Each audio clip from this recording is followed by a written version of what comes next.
جتنے بھی انبیاء گزرے ہیں قرآن مجید میں ان کا خلیفہ جو ہے وہ اللہ کی مرضی سے چنا جاتا ہے. اس کے بارے میں آپ کا کیا موقف ہے؟ اس کا میں جواب دوں گا تو پلانٹ ارتھ سے باہر جائے گا چھکا ماریں. جب نبوت ختم سب کچھ ختم. کون سا خلیفہ؟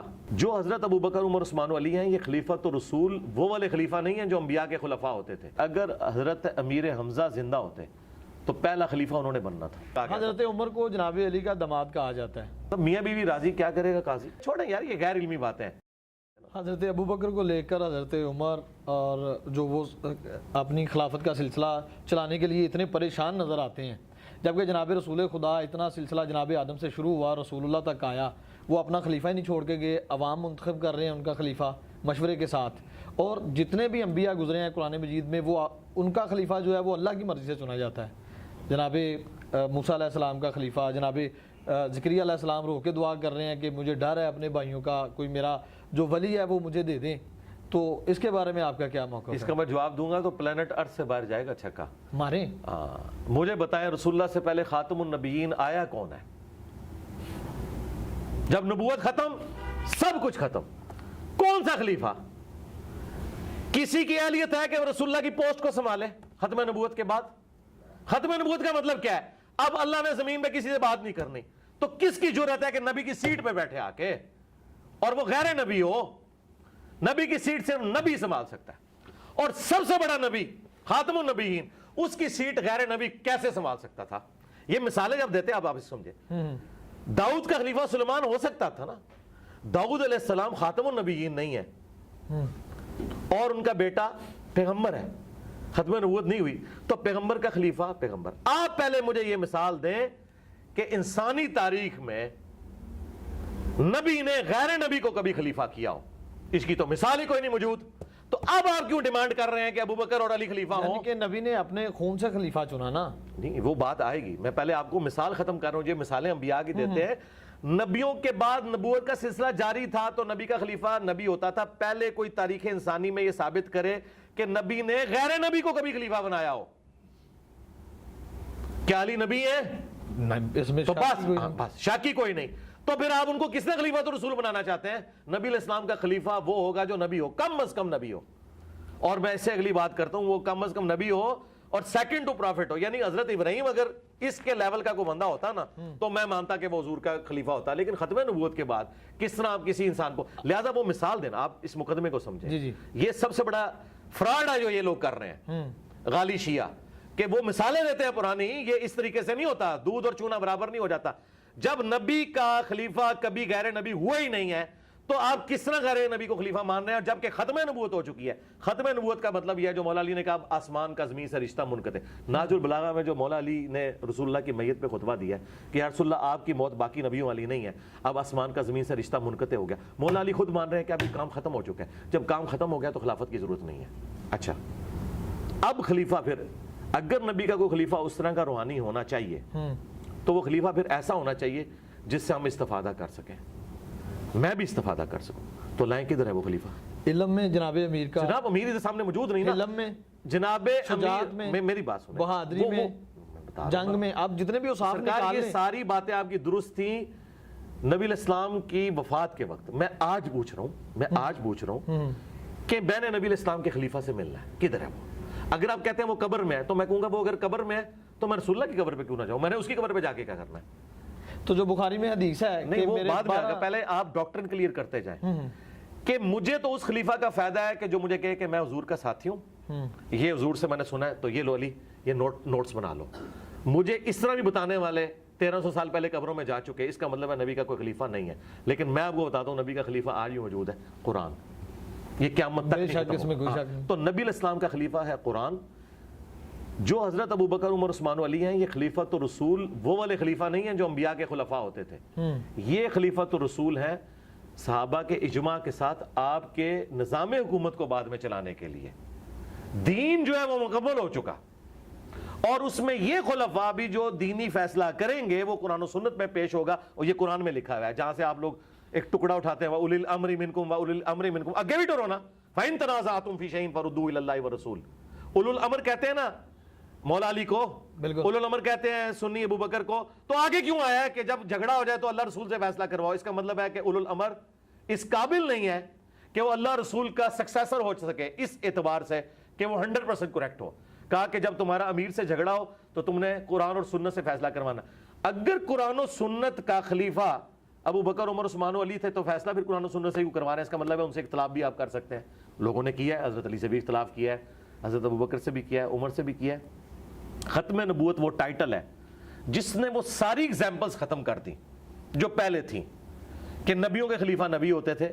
بھئی نبی الاسلام کو تو اللہ نے ختم نبوت کے ساتھ یہی کہا ہے نا, ما کان محمد ابا احد من رجالکم, محمد تو مردوں میں سے کسی کے باپ نہیں ہے بلکہ وہ تو خاتم النبی. اس کا مطلب کیا ہے کہ کوئی بھی حضور کی اولاد میں سے مرد نہیں بنے گا کیونکہ وہ خاتم النبیین ہے. یہ بھی مطلب ہے اس کا. تو دوسری جگہ پہ قرآن یہ بھی تو فرماتا ہے نا کہ حسن حسین ان کے بیٹے ہیں. نہیں, قرآن نہیں فرماتا, حدیثوں میں. ہاں جی وہ بیٹے ہیں نا, لیکن وہ بیٹے اس سینس میں ہے کہ غیر پیغمبر ہے نا, پیغمبر تو نہیں ہے نا, ختم نبوت ہو چکی ہے. اس فرق کو آپ سمجھیں. حسین علیہ السلام بے شک بیٹے ہیں, سب کچھ ہے, نبی نہیں ہے. ختم نبوت کا تقاضا یہ تھا. اچھا میں آپ سے پوچھتا ہوں, حسین علیہ السلام سے تو زیادہ حقدار نبی علیہ السلام کی اپنی اولاد ہے, ابراہیم بن محمد. تو ان کی تو ڈیتھ ہوگی نا. ڈیتھ کیوں ہوئی ہے؟ وہ قرآن میں ہے نا, ما کان محمد ابا احد من رجالکم ولکن رسول اللہ و خاتم النبیین. ختم نبوت کا تقاضا یہ تھا. اچھا میں تو یہ سمجھتا ہوں کہ اگر حضرت امیر حمزہ زندہ ہوتے تو پہلا خلیفہ انہوں نے بننا تھا, کیونکہ نبی علیہ السلام کی مبارک زندگی میں یہ جو آج مثالیں دی جا رہی ہیں نا کہ حضور کے مصلی پہ ابو بکر کھڑے ہو گئے, پھر لوگوں نے پتہ کیا کہنا تھا, یار دیکھو بدر میں آرمی چیف نبی علیہ السلام نے اپنی جگہ ان کو آگے بھیجا ہے آرمی چیف بنا کے. مولا علی آگے ضرور گئے ہیں لیکن آرمی چیف کے طور پہ نہیں, آرمی چیف کے طور پر امیر حمزہ, بدر میں بھی احد کے اندر بھی. تو لوگوں نے سیدھا سیدھا کہنا تھا کہ نبی علیہ السلام کے سکسیسر امیر حمزہ ہے, خاندان قریش میں سے بھی ہیں, بنو ہاشم میں سے ہیں, ان کو چونا جائے, یہ ہو جانا تھا. لیکن ظاہر ہے کہ اللہ تعالیٰ کو کچھ اور منظور تھا. میرا خیال ہے یہ چیپٹر کلوز ہے, اس پہ ہم جتنی بھی پانی میں مدانی ماریں گے نا اینڈ دل وہی نکلنا. آخری کویشچن پھر آگے بڑھیں گے ہم کہ بخاری شریف میں جو حدیث ہے کہ میرے 12 خلفاء ہوں گے, 12 امام ہوں گے, تو یہ 12 وہ سلسلہ جو 30 سال تک چلتا ہے خلافت کا, خلافہ راشدہ کا. اس کے بعد نظام تقریباً درہم برہم ہو جاتا ہے. ایک چیز. دوسری چیز آپ نے کہا کہ یہ نظام بہت مضبوط تھا جناب ابو بکر سے جو شروع ہوا, اتنا مضبوط تھا تو تقریباً 4 سال 2.5 سے 4 سال تقریباً عرصہ جناب ابو بکر کا, 12 سال جناب عمر کا, کوئی 10-12 سال حضرت عثمان کا, اور اس کے بعد پھر کیا ہوتا ہے وہ سب آپ کے سامنے ہے. اتنی جلد اتنا مضبوط سسٹم کیسے زیر ہو گیا؟ سسٹم کیا سر, پولیٹیکل پورشن کولیپس ہوا ہے, باقی تو ترقی آج تک ہو رہی ہے. آج کا بادشاہ محمد رسول اللہ ہے. بے شک. کیوں ہے؟ پولیٹیکل گورنمنٹ کی وجہ سے نہیں, دلوں پہ راج کر رہے ہیں. انقلاب آ گیا ہے. آج چنگیز خان کا کوئی ماننے والا نہیں ہے, رومنز اور پرشینز کی کوئی لیگیسی نہیں چل رہی ہے. تو یہ ایک پورشن ہوا ہے, یہ اتنا رونا بھی نہ رویا کرے, صرف پولیٹیکل سسٹم کولیپس ہوا ہے. باقی نبی علیہ السلام کی جو مبارک دعوت آج جس طرح اپنے عروج کے اوپر ہے نا, انسانیت نے اتنا بڑا کبھی عروج نہیں دیکھا کہ پیغمبر کو گئے دنیا سے 1500 سال ہو گئے ہیں اور آج بھی 2 ارب لوگ اس نام کے اوپر اپنی جان دینے کے لیے تیار ہیں. یہ بہت بڑی ایک انقلاب ہے. صرف پولیٹیکل سسٹم ایک آپ کہیں کہ اس کا ایک کمزوری اس میں آئی, فیلئر آئی, باقی تو اوورال یہ سارا معاملہ چلتا رہا. اور اس میں بھی چند ایک چیزیں تھیں جن کو آپ بات کر سکتے ہیں. اور جو دوسری بات آپ نے کیا کی تھی اس میں جو آپ نے سٹارٹ لیا تھا, ایک تو یہ بات میری امت کے 12 امام ہوں گے. 12 خلیفہ نہیں, امام نہیں ہے, امام نہیں, چلیں خلیفہ کا, خلیفہ ہے خلیفہ کا. جی جی. نبی علیہ السلام نے فرمایا کہ یہ حدیث اگر آپ پوری پڑھیں تو آپ کو کلیئر ہو جائے گا. آپ نے فرمایا کہ بنو اسرائیل کے جو سیاست تھی وہ ان کے انبیاء دیکھا کرتے تھے, اور ایک نبی فوت ہونے سے پہلے دوسرے کو اپنا سیاسی خلیفہ بھی بنا کے جاتا تھا, اور وہ سارے نبی کو. میری امت میں یہ نہیں ہوگا. اس میں اب وہ والی بات میری سپورٹ ہوگی کہ نبی علیہ السلام کا سکسیسر کوئی نہیں ہوگا. آپ نے فرمایا کہ میری امت میں ایسا نہیں ہوگا, کوئی ختم نبوت ہو چکی ہے. البتہ خلیفہ ہوں گے اور بہت زیادہ ہوں گے, وہ چلتے رہے. اب یہاں پہ خلیفہ ان معنوں میں نہیں کہ آپ خلیفہ راشد کے معنوں میں, خلیفہ سے مراد ہے حاکم وقت, آپ اسے ملک کہہ لیں, بادشاہ کہہ لیں, ان معنوں میں. اس میں یہ اپنی یعنی اس اصطلاح کے معنوں میں نہیں, لغت کے معنوں میں ہو رہا ہے. وہ جو آپ خلفۂ راشدین 30 سال ہے نا, وہ اپنی اصطلاح میں جو اصل خلیفہ ہونا چاہیے آئیڈیلی وہ 30 سال کی خلافت ہے. اس کے بعد جو خلافت ہے وہ ملوکیت ہے. آپ اسے خلیفہ, تو میں نے کہا تھا آپ عمران خان نواز شریف کو بھی اگر آپ خلیفہ کہہ لیں, پرائم منسٹر کے معنوں میں 12 ہائی لائٹ کی, وہ 12. نبی علیہ السلام فرمایا کہ 12 خلفات, وہ حدیث جو اس کے ساتھ آپ اس کو جوڑیں. نبی علیہ السلام فرمایا کہ 12 خلفاء تک اسلام کا جو یہ والا ایک سسٹم ہے یہ غالب رہے گا, اور وہ 12 کے 12 قریش میں ہوں گے. ان 12 کو نبی علیہ السلام نے خلیفہ راشد نہیں کہا, وہاں 12 خلفاء کا ذکر ہے. ٹھیک. تو اگر آپ اس کی کیلکولیشن کریں تو اس وقت تک اسلام کا جو ایک ایکسپینشن والا معاملہ تھا وہ بڑا تیزی سے ہوا.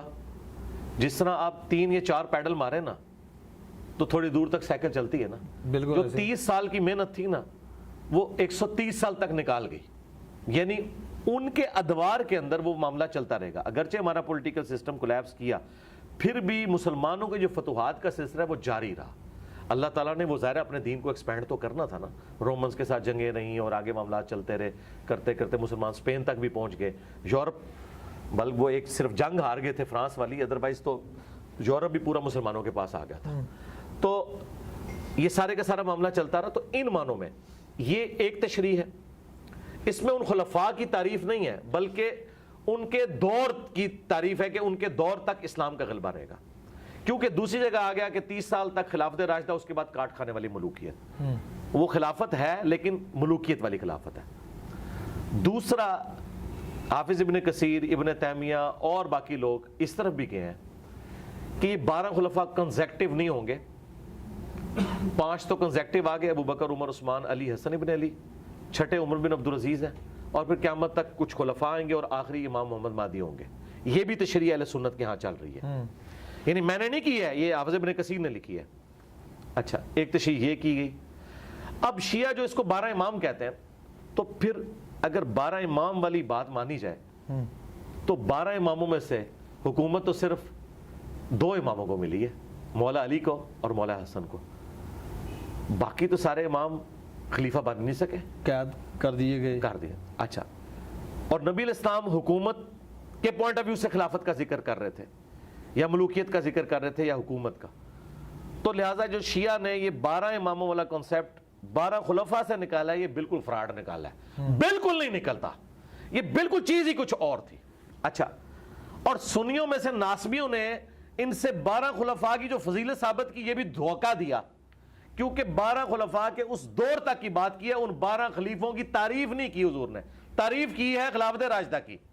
ٹھیک ہے, دونوں طرف فراڈ ہوا ہے. اور یہ جو میں فراڈ, یہ میں نہیں کہہ رہا, یہ کتابوں میں تھا. خود ابن تیمیہ نے منہاج السنہ لکھی شیعہ کے خلاف, لیکن اتنا سخت وہ سنی ہونے کے باوجود بعض اوقات اس میں ناسبیت بھی نظر آ جاتی ہے. اس نے کہا بھی یزید اور اس کا باپ, ہم انہیں مسلمانوں کا بادشاہ مانتے ہیں, خلیفہ راشد نہیں مانتے. حالانکہ وہ شیعہ کے خلاف کتاب لکھ رہا ہے, لیکن یہ مان رہا ہے کہ یار ہم ان کو ویسا نہیں مانتے جیسا کہ آپ کہہ رہے ہیں.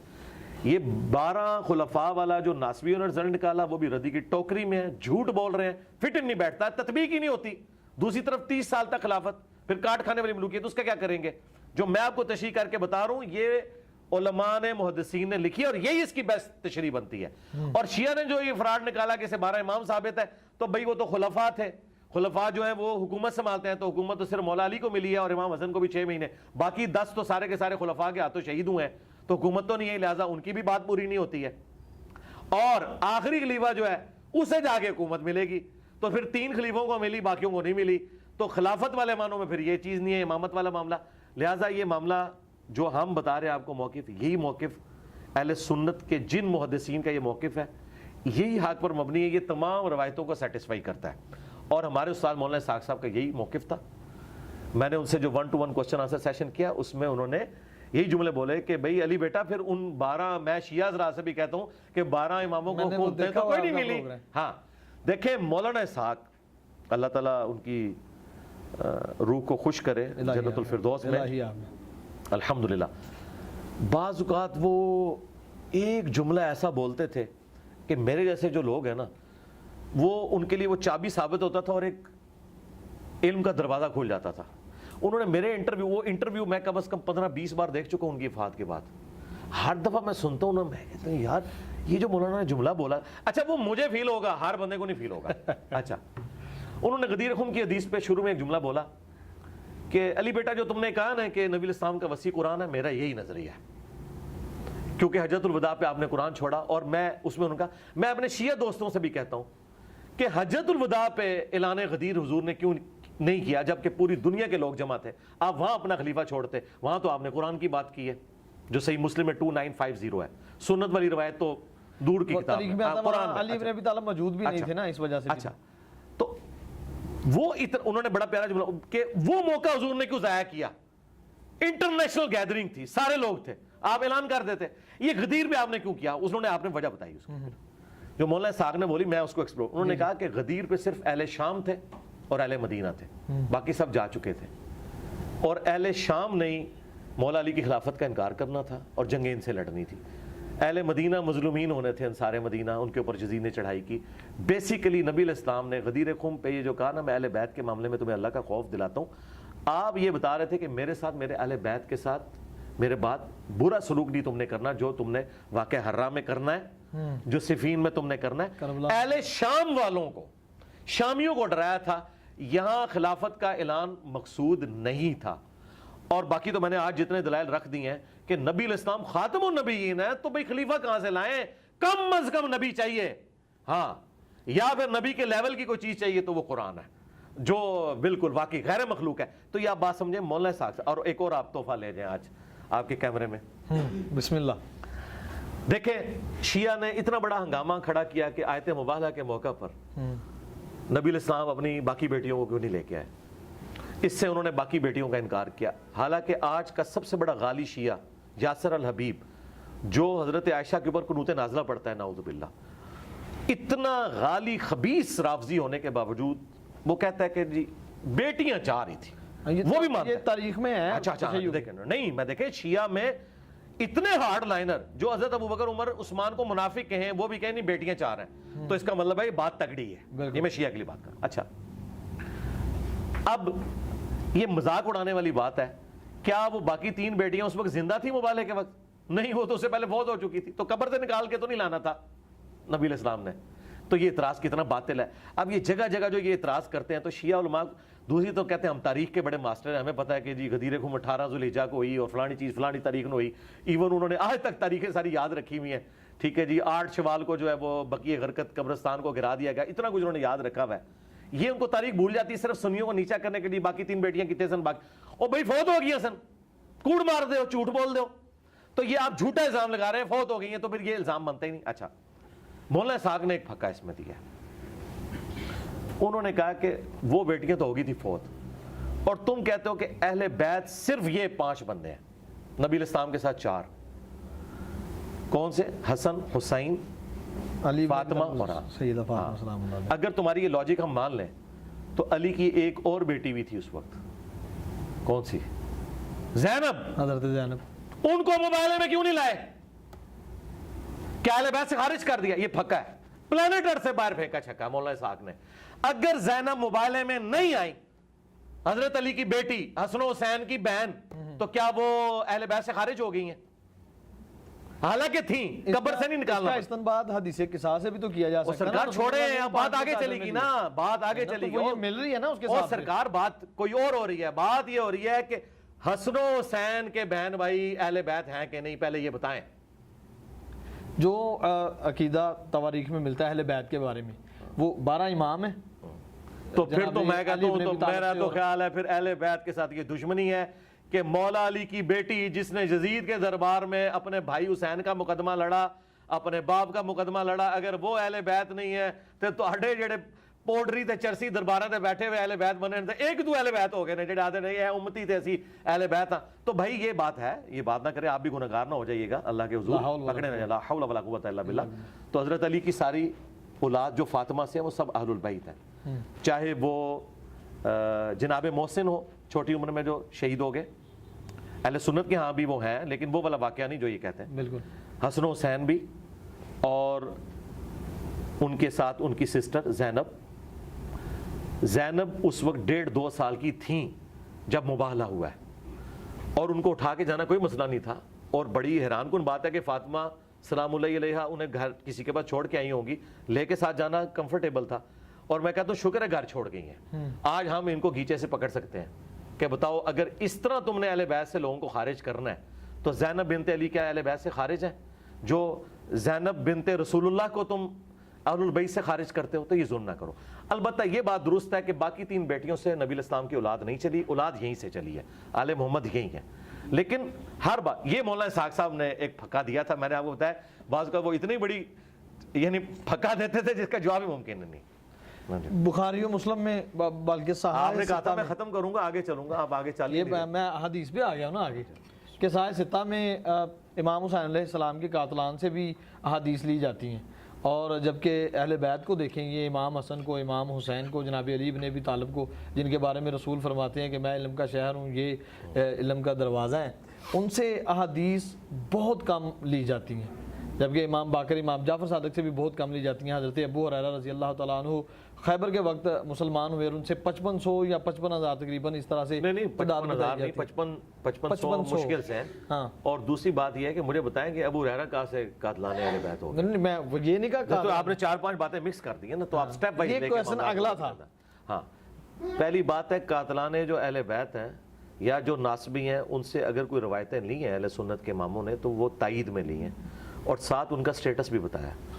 کسی کا اہل بیت کا دشمن ہونا اس چیز کا متقاضی نہیں ہے کہ وہ روایت حدیث میں جھوٹ ہی ضرور بول رہا ہوگا, یہ ضروری نہیں ہے. اسی طریقے سے دوسری طرف آپ یہ کیوں بھول جاتے ہیں کہ امام بخاری نے کم از کم 100 ایسے راویوں سے احادیث لی ہیں جو شیعہ تھے, وہاں کیوں نہیں اعتراض کرتے؟ وہاں اگر ہم اعتراض کریں کہ امام بخاری نے شیعہ سے لے لی, اس لیے کہ وہ سمجھتے تھے کہ ان کا عقیدہ اپنی جگہ لیکن روایت حدیث میں وہ سچے ہیں. آپ وہ روایت پہ بحث کر سکتے ہیں کہ یہ فلاں روایت فلاں ناسبی سے لی تھی اور دیکھو اس سے غلط عقیدہ نکل رہا ہے, اس پہ آپ بحث کر سکتے ہیں. یہ جن لوگوں کو رافضی یا ناسبی کہہ رہے ہوتے ہیں, ہم انہی لوگوں سے دوسرے لوگوں کی شان میں حدیثیں ثابت کر دیتے ہیں. مثلا سنی امام زہری کو کہتے ہیں کہ یہ شیعہ تھا, اور بعض جو غالی شیعہ ہیں وہ کہتے ہیں یہ سنی تھا, اور جو درمیان میں کہتے ہیں اس کی زندگی کے 2 پیریڈ ہیں, کیونکہ دونوں طرف روایتیں ملتی ہیں. وہ حضرت علی کے حق میں بھی بولتا ہے اور حضرت ابوبکر کے حق میں بھی بولتا ہے. تو بات یہ ہے کہ اس طرح جب دونوں طرف, میری کوئی ویڈیو لگا لے جنگ صفین پہ تو اسے لگے گا یہ کوئی شیعہ ہے, ٹھیک ہے نا, آپ کو کہا بھی جاتا رہا. ہاں, تو مجھے کوئی فرق نہیں, مجھے سب کچھ کہا جاتا ہے اللہ کے فضل سے, کوئی فرق نہیں ہے. امام شافعی کو بھی کہا گیا. حضرت عمر کو جناب علی کا داماد کہا جاتا ہے. جی بالکل ٹھیک ہے, یہ تو ثابت ہے, شیعہ کی کتابوں سے ثابت ہے. کیسے کہ ام کلثوم ان کے عقد میں تھی, شیعہ کی کتابوں سے ثابت ہے, اور بڑے سخت الفاظ میں وہ تو بلکہ تعویل کرتے ہیں کہ یہ زبردستی معاملہ ہوا تھا. یہ وہ نہیں, میں نے اہل سنت کی کتاب میں بذات خود ان گناہگار آنکھوں سے پڑھا کہ حضرت عباس جناب رسول خدا کے چچا رضی اللہ تعالیٰ عنہ, انہوں نے فرمایا کہ علی آپ مان جائیں, آپ کو پتہ ہے کہ عمر کتنے سخت ہیں. جی ہم ان روایتوں کو بالکل غلط کہتے ہیں, ہم ان روایتوں کو صحیح مان. دیکھیں اس طرح کی روایتیں اہل سنت کے ہاں بھی آئی ہوئی ہیں جو گھڑی گئی ہیں. جو ایگریڈ اپون چیز ہے وہ یہی ہے جو صحیح بخاری میں ملتا ہے کہ ام کلثوم سیدنا عمر کی بیوی تھی, اور حضرت علی سے جو رشتہ مانگا تھا وہ اہل البیت سے اپنی نسبت بنانے کی وجہ سے مانگا گیا تھا, یہ زبردستی نہیں ہے. مجھے بتائیں حضرت عمر فاروق رضی اللہ تعالیٰ عنہ نے تو وہ سٹیٹس انجوائے کیا ہے کہ اوپر خدا اور نیچے عمر تھے, تو ان کے لیے گن پوائنٹ پہ یہ حرکت کرنا اور پھر اہل بیت کے ساتھ کرنا کہ مسلمانوں کی گالیاں کھائیں, یہ کون بیوقوفی کرے گا؟ یہ ایسی بات کی فٹنگ نہیں بیٹھتی. ایج ڈیفرنس جو وہ جناب ایج ڈیفرنس کوئی مسئلہ نہیں میرے بھائی, ایج ڈیفرنس کوئی مسئلہ نہیں, یہ آپ کے مسئلے ہیں. اگر عورت بالغہ ہو ایج ڈیفرنس کوئی نہیں ہے. مجھے بتائیں نبی علیہ السلام اور سیدہ عائشہ کا ایج ڈیفرنس نہیں ہے؟ اہل سنت میں ان کی 7 سال تقریباً عمر بتاتے ہیں. شیعہ کتنی بتا دیتے ہیں؟ 17 بتاتے ہیں. 17 سال بتاتے ہیں. 17 تو 17 اور 52 میں آپ کو فرق نہیں نظر آئے گا؟ 17 30 51 ہوتا ہے. بالغ تو ہوں گے نا. اور نہیں سرکار, بالغ تو وہاں بھی ہے نا. ہم تو کہتے ہیں عرب میں 9 سال کی بچی بالغ ہو جاتی تھی, یہ تو ایک پورشن ہے نا. غیر مسلم کہتے ہیں کہ ایک ڈیفرنس بہت ہے. تو 17 30 51 حضرت عائشہ جو ہیں وہ اپنی عمر میں سیدہ فاطمہ سے بھی چھوٹی تھی, تو اعتراض تو ابھی بھی اپنی جگہ موجود ہے. تو ہم اس کو اعتراض بنائیں گے؟ چھوڑیں یار, یہ غیر علمی باتیں ہیں. اگر نبی نے کسی عورت کو بیوی کے طور پر چوز کیا, ایک ڈیفرنس کتنا بھی ہے, اور وہ عورت راضی ہے, تو تیسرے بندے کو کیا تکلیف ہے؟ یہ آج کے دور کے مسئلے ہیں. یہ تب ہو جب کوئی زبردستی معاملہ ہو, پھر ہم کہیں گے. مجھے بتائیں یہ کون سا قاعدہ قانون ہے کہ مرد و عورت کی اتنی ایج ڈیفرنس, مثلا ہمارے پنجاب کے معاشرے میں کہتے ہیں جی 6-7 سال کا ڈیفرنس ہو. آج کل تو وہ ختم ہو چکا ہے, اب تو کلاس فیلو ہوتے ہیں, ایک عمر کے ہوتے ہیں. اب کدھر گیا وہ ڈیفرنس؟ بلکہ کئی تو عمر میں بڑی ہوتی ہیں 1-2 سال, اور یہ سارے معاملات ہوتے ہیں. اور پھر وہ اس کا اینڈ رزلٹ یہ ہوتا ہے کہ 10 سال کے بعد وہ بیوی ماں لگنا شروع ہو جاتی ہے، کیونکہ مرد تو اتنی جلدی بوڑھا نہیں ہوتا. پھر پرانے لوگوں کی ان کو بات یاد آتی ہے، نہیں 7-8 سال کا ڈفرنس ہونا چاہیے. یہ سارے کے سارے معاملات. تو مجھے بتائیں یہ ہر جگہ اپنی اپنی نارمز چل رہی ہیں. عرب کے ملکوں میں آج بھی کوئی معیوب نہیں سمجھا جاتا. معیوب چیز یہ ہے کہ کوئی شخص زبردستی کسی کے ساتھ کوئی معاملہ کرتا ہے اور کوئی بدکاری والا معاملہ کرتا ہے. شادی مطلب میاں بیوی راضی، کیا کرے گا قاضی؟